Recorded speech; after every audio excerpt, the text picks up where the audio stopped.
वैसे जरूरी नहीं है, लेकिन वीडियो को लाइक या फिर डिसलाइक कर दिया करें। मूवी के स्टार्ट में हमें बताया जाता है कि अर्थ पर कॉस्मिक रेज के पड़ने की वजह से ह्यूमंस के ब्रेन पर नेगेटिव इम्पैक्ट हुआ है, जिसकी वजह से ह्यूमन सुपर विलन में चेंज हो गए। और ये पावर सिर्फ उन्हीं लोगों को मिली थी जो बुरे थे, और जो लोग भी इस रेस का विक्टिम हुए उन्हें मिसक्रिएंट्स कहा जाता है। और ये मिसक्रिएंट्स बहुत सारे लोगों को मार रहे थे, जहाँ पर ह्यूमंस इन सुपर विलन से डरकर रहने लगे थे। इसी वजह से उन्होंने अपनी लाइफ को भी बिल्कुल लिमिटेड करके रख दिया था। फिर एक दिन ये सुपर विलन्स एक ट्रेन पर अटैक कर देते हैं, जिसमें इस कहानी की मेन कैरेक्टर एमिली के पेरेंट्स मारे जाते हैं, जिसकी वजह से एमिली काफी दुखी हो जाती है। और यहाँ पर वो डिसाइड करती है कि वो बड़ी होकर इन मिसक्रिएंट्स को खत्म कर देगी। और फिर इसके बाद से ही वो अपनी सारी एंटरटेनमेंट्स इवन अपनी सोशल लाइफ को भी बिल्कुल खत्म करके रख देती है। बस वो अपना फोकस सिर्फ इस चीज पर रखती है कि वो कैसे इन मिसक्रिएंट्स को खत्म कर सकती है। वो हर उस मेथड की रिसर्च और उस पर वर्क करती है जिससे उसको लगता था कि मिसक्रिएंट्स को मारा जा सकता है। एमिली अपनी क्लास की एक इंटेलिजेंट और स्मार्ट लड़की थी, जहाँ पर सारे टीचर्स उसे काफी पसंद करते थे। लेकिन उसकी क्लास के जो दूसरे स्टूडेंट्स थे वो तो उससे जेलस होती थी और इसीलिए वो उसे अक्सर बुली करते थे। लेकिन यहाँ पर कोई और भी है जो एमिली को पसंद करता है, और वो होती है लीडिया। लीडिया एमिली को बुरे बच्चों से बचाती है और उसका बहुत ख्याल रखती है, और चाहे कुछ भी हो उसे हर हाल में सपोर्ट करती है। एमिली अब साइंटिस्ट बनना चाहती थी ताकि वो नॉर्मल ह्यूमंस को सुपर ह्यूमन में ट्रांसफॉर्म करके मिसक्रिएंट्स के साथ फाइट करने के काबिल बनाए, जिसके लिए एमिली बहुत मेहनत करती है, स्टडी करती है, और इन सब में उसकी फ्रेंड लीडिया उसका बहुत ख्याल रखती है। एमिली अब अपने एग्जाम्स के लिए स्टडी कर रही थी, तो तभी लीडिया वहाँ पर आकर उसे कहती है कि अब तुम थोड़ी देर के लिए रेस्ट कर लो, कुछ देर के बाद मैं तुम्हें जगा दूंगी तो तुम फिर से स्टडी कर लेना। यहाँ पर लीडिया की बात मानकर एमिली सो तो जाती है, पर वो अपने टाइम पर नहीं उठ पाती। तब इस बात की वजह से एमिली और लीडिया की लड़ाई हो जाती है, और यहाँ पर उन दोनों के बीच सेपरेशन हो जाती है। फिर काफी साल गुजर जाते हैं, लेकिन वो दोनों दोबारा कभी भी एक दूसरे से नहीं मिलती। अब लीडिया एक ट्रक ड्राइवर थी, और जब वो अपने काम से वापस जा रही होती है तो तभी वो देखती है कि पुलिस कुछ मिसक्रिएंट्स का पीछा कर रही है, और उन मिसक्रिएंट्स में से लेजर उन पर अपनी लेजर बीम से अटैक कर देती है। यहाँ पर लीडिया और लेजर एक सेकंड के लिए एक दूसरे को देखती हैं। लेजर लीडिया पर भी अटैक कर देती है, लेकिन लीडिया उससे बच जाती है। इसके बाद मिसक्रिएंट्स वहाँ से चले जाते हैं।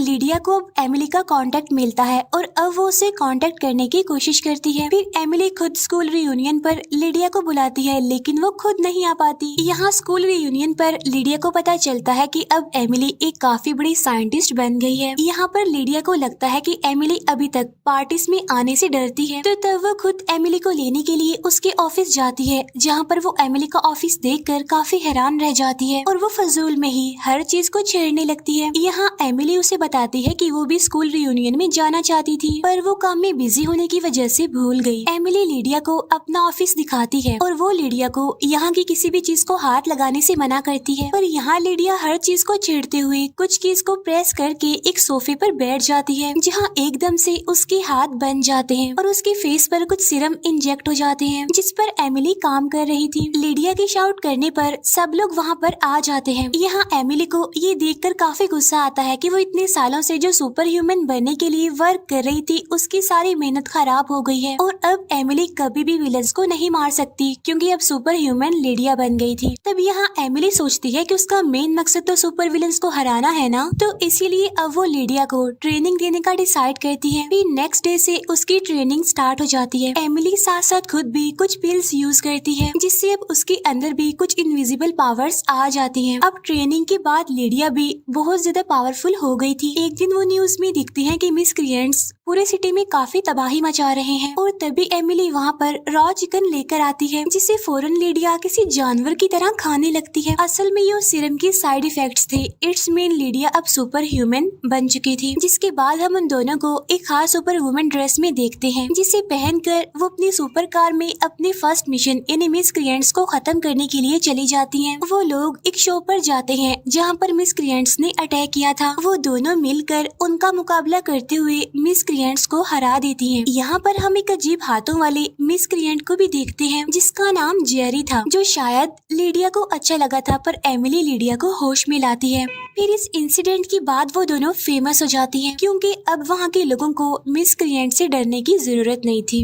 यहाँ पर वो दोनों सुपर ह्यूमन बनकर आई थी और उन्होंने खुद को थंडर फोर्स के नाम से इंट्रोड्यूस करवाया था। इन दोनों को देखकर जहाँ सब लोग बहुत ज्यादा खुश थे, तो वहाँ कोई गुस्सा भी था इन पर, जो मिसक्रिएंट्स का लीडर था, और वो ही अपने मिसक्रिएंट से यहाँ के लोगों को मरवाता था, लोगों के दिलों में डर डालने के लिए, ताकि वो इन मिसक्रिएंट्स को रोकने का कहकर सबसे वोट ले सके, जिससे वो पावर में आ जाए। असल में ये उसकी एक चाल थी, लेकिन ऐसा नहीं हो पाता क्योंकि वो इलेक्शन हार जाता है, क्योंकि मिसक्रिएंट्स को मारने के लिए तो थंडर फोर्स आ गई थी, जिससे उसका गुस्सा और ज्यादा बढ़ जाता है। अब हम देखते हैं कि वो मिसक्रिएंट अपनी खास मिसक्रिएंट लेजर को लेकर एमिली और लीडिया से मिलने आया था। वो उन्हें ऑफर करता है कि अगर वो दोनों उसके साथ मिल जाएं तो वो उन दोनों की हर विश पूरी कर देगा, लेकिन उनकी तो एक ही विश थी, मिसक्रिएंट्स को खत्म करने की। इसीलिए वो दोनों उसकी बात नहीं मानती। अब वो मिसक्रिएंट दोबारा वापिस आ जाता है और अपने गुस्से को कंट्रोल करने के लिए वो लेजर के हाथों अपने ही एक आदमी को मरवा देता है। ऐसा वो इसलिए करता है ताकि उसका गुस्सा कंट्रोल हो सके। इसके बाद वो एक कॉन्फ्रेंस में अनाउंस करता है कि वो न्यू मेयर को उसकी जीत पर एक पार्टी देना चाहता है। असल में उसका प्लान था मेयर को मारने का, जिसके बारे में जेरी यानी मिसक्रिएंट लीडिया को एक होटल में बताता है कि उनके लीडर का प्लान है कि वो उस पार्टी में बॉम्ब ब्लास्ट करवाएगा, जिसमें मेयर के साथ साथ और भी बहुत सारे लोग मारे जाएंगे। अब इस सबको रोकने के लिए एमिली और लीडिया उस पार्टी में जाती हैं, जहां कंट्रोल रूम से उन दोनों को एमिली की बेटी ट्रेसी लीड कर रही थी, और उधर ही उनकी मैनेजर भी मौजूद थी, जो ट्रेसी के कहीं जाने पर सारे इन्फॉर्मेशन लेजर को दे रही थी। यहाँ ट्रेसी को पता चल जाता है कि वो मैनेजर भी उनके दरमियान एक मिसक्रिएंट है, इसीलिए वो एक हार्ड चीज उसके सर पर मारती है और उसे इंजर्ड कर देती है, और वो जल्दी से थंडर्स को इन्फॉर्म करती है कि उनके पार्टी में होने के बारे में मिसक्रिएंट्स जानते हैं, क्योंकि उनकी मैनेजर उन मिसक्रिएंट्स को सारे इन्फॉर्मेशन जो दे रही थी। इसी दौरान मिसक्रिएंट्स का लीडर अपने साथियों के साथ उनके सामने आ जाता है, जिससे लीडिया लड़ने के लिए आगे बढ़ती है और उससे मिसक्रिएंट का लीडर लड़ता है। अब क्योंकि वो दोनों ही बहुत ज्यादा पावरफुल थे, इसीलिए उन दोनों के बीच बहुत अच्छी फाइट होती है। दूसरी तरफ लेजर से एमिली लड़ रही होती है, लेकिन क्योंकि एमिली के पास कुछ खास पावर्स नहीं थी, इसीलिए लेजर उस पर भारी पड़ रही थी। लेकिन इससे पहले कि लेजर एमिली को मार पाती, कोई वहाँ पर सुपर स्पीड से आकर उसे बचा लेता है, और ये कोई और नहीं बल्कि एमिली की बेटी ट्रेसी थी, जिसने सुपर ह्यूमन सीरम की हेल्प से अपने आप को पावरफुल बना लिया था, और उसे देखकर एमिली काफी हैरान होती है। इसके बाद वो जाते हैं लीडिया के पास, जहाँ पर मिसक्रिएंट उसे मारने ही वाला था कि वहाँ पर जेरी आकर मिसक्रिएंट को कुछ भी करने से रोकता है, और यहाँ पर मिसक्रिएंट जेरी के दोनों हाथों को तोड़ देता है। तभी पीछे से लीडिया एक पिलर की हेल्प से उसे किक करती है और उसे बिल्डिंग से बाहर गिरा देती है। अब वो तीनों थंडर जल्दी से बॉम्ब के पास जाते हैं। तब वो सोचते हैं कि इसका क्या किया जाए, जिस पर लीडिया डिसाइड करती है कि वो इस बॉम्ब को लेकर यहाँ बिल्डिंग से जंप लगा लेगी, और वो ऐसा कहते ही जंप लगा देती है, जिससे बॉम्ब ब्लास्ट हो जाता है। अब एमिली इस बात से बहुत ज्यादा दुखी थी कि अब उसकी फ्रेंड नहीं रही, पर वहाँ जाने पर एमिली को सरप्राइज मिलता है कि लीडिया अभी जिंदा है, जिसे देखकर वो काफी खुश हो जाती है। असल में ये सब कुछ एमिली के सीरम का कमाल था। मूवी के लास्ट सीन में हम देखते हैं कि मिसक्रिएंट जेरी, इन जिसने लीडिया की जान बचाई थी, वो और लीडिया दोनों साथ हैं, जो दोनों रॉ मीट इंजॉय कर रहे थे, और अब जेरी के टूटे हुए हाथ भी दोबारा से हील हो रहे थे। यहाँ उन दोनों को दिखाते हुए ही ये मूवी एंड हो जाती है। मूवी के स्टार्ट में हमें बताया जाता है कि बहुत टाइम पहले इस दुनिया में किसी भी किस्म की लाइफ एग्जिस्ट नहीं किया करती थी, यानी इस दुनिया में कोई भी नहीं रहा करता था। फिर एक दिन इस दुनिया में एक एलियन शिप आती है। एलियन पानी के पास आकर एक अजीब सा लिक्विड पीता है, जिससे उसकी पूरी बॉडी मेल्ट होकर उसी पानी में मिक्स हो जाती है, और फिर हम देखते हैं वो आदमी जो पानी में बह गया था, उसके डीएनए से इस अर्थ पर लाइफ का स्टार्ट होता है। और फिर हजारों साल गुजर जाते हैं। फिर एक दिन कुछ साइंटिस्ट माउंटेन्स पर रिसर्च कर रहे थे, जहाँ उन्हें केक पर कुछ ड्राइंग किया हुआ नजर आता है। इसमें एक आदमी स्टार्स और प्लेनेट की तरफ इशारा कर रहा था। इसके बाद ऐसे ही ड्राइंग साइंटिस्ट को दुनिया में जगह जगह मिलती है। इससे सब हैरान हो जाते हैं, क्योंकि उस जमाने में दुनिया के इन इलाकों का आपस में कोई कनेक्शन नहीं था। इतना डिस्टेंस होने के बाद भी सभी इलाकों में एक जैसी पेंटिंग कैसे हो सकती थी, यानी कोई एक इंसान या ग्रुप ये काम नहीं कर सकता था। वो दुनिया में जगह जगह एक ही तरह की पेंटिंग्स बनाए।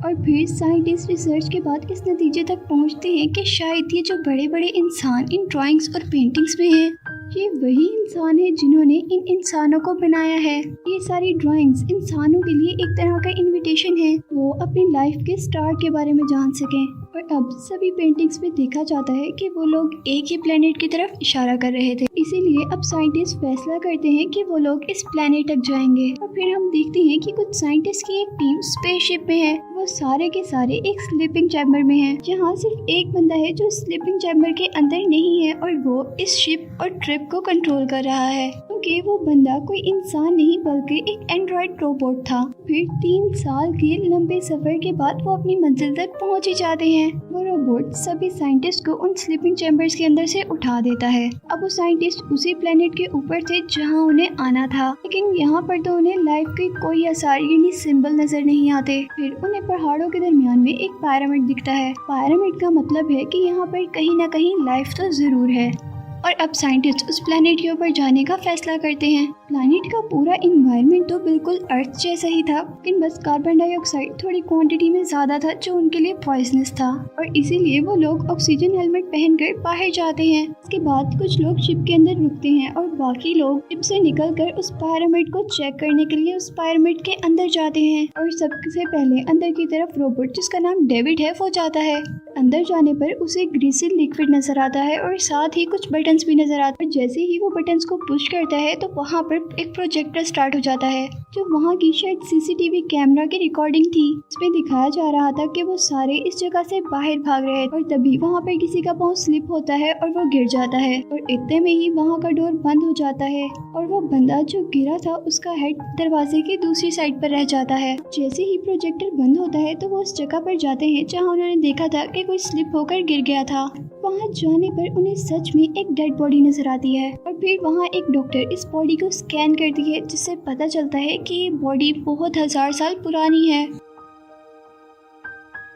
डेविड, जो कि एक रोबोट था, वो वहाँ की दीवारों पर लिखी हुई सारी लैंग्वेज समझ लेता है। उसने जो ग्रीसी लिक्विड पहले हाथ में लिया था उसकी हेल्प से बहुत सारे कोड भी जान लेता है। डेविड उन कोड्स की हेल्प से पिरामिड का डोर ओपन करता है, जहाँ दूसरी तरफ उन्हें उस डेड बॉडी का सर भी मिल जाता है, और वो देखते हैं कि वहाँ बहुत बड़े बड़े से स्टैचूज रखे हुए थे, तो शायद एलियंस के हो सकते थे। और वहाँ जगह जगह बहुत सारे पॉट्स, और उन पॉट्स के अंदर बिल्कुल वैसा ही ब्लैक लिक्विड था जो हमने मूवी के स्टार्ट में देखा था कि उस आदमी ने पिया था।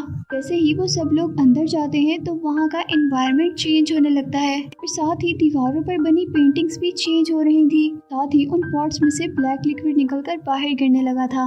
और तभी साइंटिस्ट को स्पेसशिप से कॉल आता है कि यहाँ पर एक बहुत बुरा तूफान आने वाला है और 15 मिनट में हम स्पेसशिप का दरवाजा बंद कर देंगे, इसलिए आप लोग फौरन वापस आ जाओ। डॉक्टर चार्ली उन पॉट्स में से एक पॉट उठाकर अपने साथ ले आते हैं। दूसरी तरफ डॉक्टर शॉ भी उस एलियन का कटा हुआ सर अपने बैग में लेकर अपनी शिप में चली जाती हैं। और जो डॉक्टर वो पॉट लेके आया था, जब उस पॉट को खोलता है तो उसके अंदर से 3 ट्यूब्स निकलती हैं जिनके अंदर डीएनए थे। डेविड चार्ली को बिल्कुल पसंद नहीं करता था, इसीलिए वो डीएनए उस पॉट में से निकाल कर उसकी ड्रिंक में मिलाकर उसे पिला देता है। दूसरी तरफ डॉक्टर शॉ उस एलियन के हेड पर रिसर्च स्टार्ट कर देती है, और डॉक्टर शॉ उस हेड को ऐसे सेल्स देती है जिससे उसका हेड एक्टिवेट हो जाए। ऐसा करने से वाकई ही वो सर एक्टिवेट हो जाता है। यहाँ वो हेड बहुत तेजी से एक्टिवेट हो रहा था, इस पर डॉक्टर शॉ कंट्रोल नहीं रख पाती और वो हेड ब्रस्ट हो जाता है। और जब बाकी साइंटिस्ट उस हेड का डीएनए चेक करते हैं तो बहुत ज़्यादा शॉक हो जाते हैं, क्योंकि उसका डीएनए बिल्कुल ह्यूमन डीएनए से मैच कर रहा था। और ऐसे डॉक्टर शॉ को कंफर्म हो जाता है कि हमें बनाने वाले यही लोग थे। यहाँ पिरामिड के अंदर जो 2 साइंटिस्ट फंस गए थे, इस पिरामिड पे रिसर्च कर रहे थे, जहाँ उन्हें बहुत सारी डेड बॉडीज मिलती हैं। वो लोग ये सोचकर परेशान हो रहे थे कि इन एलियंस को किसने मारा होगा। उन्हें डर इसलिए भी लग रहा था क्योंकि उनको लगता था जिन्होंने इन एलियंस को मारा है वो इन्हें भी मार सकते थे। तभी वहाँ पर एक स्नेक की तरह का एनिमल निकल कर आता है, उस ब्लैक लिक्विड से ही बना था जो लिक्विड उस पॉट में था। वो लोग उसे एक आम स्नेक समझकर टच करते हैं, लेकिन वो स्नेक बहुत ज्यादा एडवांस था। जल्दी से उनके सूट के अंदर जाकर के माउथ को पॉइजनस कर देता है और उसे मार देता है। और यहाँ जो दूसरा साइंटिस्ट उसे बचाने आया था पर भी वो स्नेक अटैक कर देता है, जिससे वो ब्लैक लिक्विड में जाकर गिरता है और उसकी बॉडी पर बहुत से रिएक्शंस हो जाते हैं और वो भी फौरन ही मर जाता है। यहाँ स्पेसशिप में डॉक्टर शॉ और चार्ली एक दूसरे के साथ टाइम स्पेंड करते हैं, लेकिन जब चार्ली नेक्स्ट डे उठता है तो उसकी हालत बहुत ज्यादा खराब थी। ये सब उसी डीएनए की वजह से हो रहा था जो डेविड ने उसकी ड्रिंक में मिक्स करके उसे पिलाया था। और फिर वो सब लोग मिलकर दोबारा रिसर्च के लिए पिरामिड तक चले गए थे। वहाँ जाने पर डेविड, जो कि एक रोबोट है, वो आगे आगे बढ़ता रहता है। यहाँ चार्ली की तबीयत बहुत ज्यादा खराब हो जाती है, तो लेकर सारे वापस आ जाते हैं, लेकिन डेविड तो अभी भी पिरामिड के अंदर ही था और उसे रिसर्च करने में पता चलता है कि ये पिरामिड तो एक कंट्रोल रूम है और जो उन्होंने ब्लैक लिक्विड के पॉट्स देखे थे वो एक वेपन्स है, जिसको कहीं पर भी गिराने से उसमें से मुख्तलिफ तरह के एलियंस निकलते हैं और वो लोगों को मार देते हैं। और फिर जब वो कुछ बटन दबाता है तो वहाँ पर एक प्रोजेक्टर चल जाता है जो पूरे यूनिवर्स को शो कर रहा था और यहाँ दिखाया जा रहा था कि उनकी डेस्टिनी यानी मंजिल अर्थ है। और यहाँ उसे ये पता चलता है कि वो सभी लोग अर्थ तक आ रहे थे। जो ब्लैक लिक्विड उसने पॉट्स में देखा था वो उनका एक खास किस्म का वेपन था, जिसे वो कहीं पर भी गिराते थे तो उसमें से मुख्तलिफ तरह के एलियंस पैदा हो जाते थे जो इंसानों को मारने के लिए थे। अब वो स्पेसशिप के अंदर स्लीपिंग पॉड्स देखता है जिसके अंदर एलियंस थे। उसे पता चलता है कि उनमें से एक एलियन अभी भी जिंदा है। ये सब देखने के बाद वो वापस अपने शिप तक आ जाता और दूसरी तरफ वो सभी लोग चार्ली को अंदर लेकर आ रहे थे, लेकिन शिप की कैप्टन चार्ली को अंदर लाने नहीं देती क्योंकि वो इन्फेक्शनस था और इससे बाकी लोगों की जान को खतरा हो सकता था और इसीलिए वो एक फायर गन से उसे जला देती है। ये सब देखकर वहाँ पर डॉक्टर शॉ बेहोश हो जाती हैं और जब एग्जामिन किया जाता है तो उन्हें पता चलता है कि वो एक्सपेक्ट कर रही हैं। उन्हें पता चलता है कि उनकी पीठ के अंदर एक एलियन है। जब डेविड उसकी बात नहीं सुनता तो वो एक ऑटोमेटिक ऑपरेशन मशीन के अंदर जाती है, सर्जरी से उस एलियन को अपनी बॉडी के अंदर से निकाल देती है, लेकिन शॉ उस एलियन को मारती नहीं है बल्कि एक चैम्बर में रख देती है। इसके बाद हम शिप में 100 साल के बूढ़े आदमी को देखते हैं जिसने इस प्रोजेक्ट पर इन्वेस्ट किया था क्योंकि वो और जीना चाहता था और साइंटिस्ट की रिसर्च के अकॉर्डिंग अगर हमें उन लोगों का पता चल जाए तो उन्हें हमें बनाया है तो वो लोग हमारी जिंदगी बढ़ा भी सकते हैं और हमें जवान भी कर सकते हैं। और इसीलिए अब वो आदमी एलियन से मिलने की बात कर रहा था, लेकिन वहाँ सब उसे मना करते हैं और डेविड ये भी बताता है उनको एलियंस का प्लान पता चल गया है जिसमें वो जमीन को डिस्ट्रॉय करना चाहते हैं और इंसानों को मारना चाहते हैं। लेकिन वो आदमी इन सब की एक नहीं सुनता और पिरामिड में जाने की जिद करता है, जिस पर वो लोग उसे पिरामिड में ले जाते हैं। वो लोग जाकर उस स्लीपिंग पॉड से उस एलियन को जगाते हैं जिसे हमने पहले देखा था, जहाँ डेविड उससे बात करता है और वो आदमी उसे कहता है कि तुम इससे मेरी जिंदगी बढ़ाने के बारे में बात करो। इससे उस एलियन को बहुत गुस्सा आता है और वो उस रोबोट डेविड का सर उतार देता है, उस बूढ़े आदमी को मार देता है।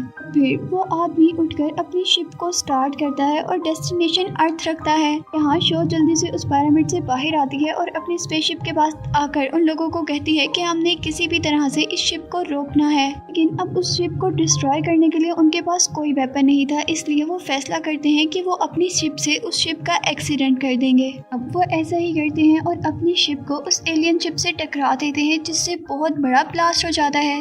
यहाँ शो के तो सारे साथी मर जाते हैं, लेकिन वो एलियन अभी भी बच जाता है। यहाँ वो शो को मारने आ रहा था तो शो जल्दी से अपने शिप के टूटे हुए उस पार्ट तक जाती है जिसमें उसने एलियन को रखा हुआ था। एलियन उसकी बॉडी में से निकला था और वो उस एलियन को जो शिप में से निकला था दूसरे एलियन के पास ले जाती है जो एक चैम्बर में था। चैम्बर को खोल देती है जिससे वो एलियन जो कि चैम्बर में था दूसरे एलियन को मार देता है। यहाँ पर शॉ अकेली रह गई थी और तभी उसे डेविड यानी रोबोट की आवाज आती है। वो उसे कहता है और अगर तुमने मेरी हेल्प की तो मैं भी जरूर तुम्हारी घर जाने में हेल्प करूँगा। यहाँ शॉ डेविड की बात मान लेती है और उसे कहती है कि ठीक है मैं तुम्हारी हेल्प तो करूंगी, लेकिन मैं अर्थ पर नहीं जाना चाहती बल्कि उस प्लेनेट पर जाना चाहती हूँ जहाँ ये सारे एलियन रहते हैं, क्योंकि ये वाला प्लेनेट तो वो as a destructive mission use किया करते थे। फिर डेविड शॉ की बात मान लेता है और वो उन एलियंस की स्पेसशिप लेकर वहाँ के लिए निकल जाते हैं। और इस प्लेनेट पर हम देखते हैं कि यहाँ एक बहुत ही भयानक एलियन पैदा हो गया था, जिससे अब इस प्लेनेट पर बहुत ही खतरनाक लाइफ शुरू होने वाली थी। और इसी के साथ ये मूवी यहीं पर एंड हो जाती है।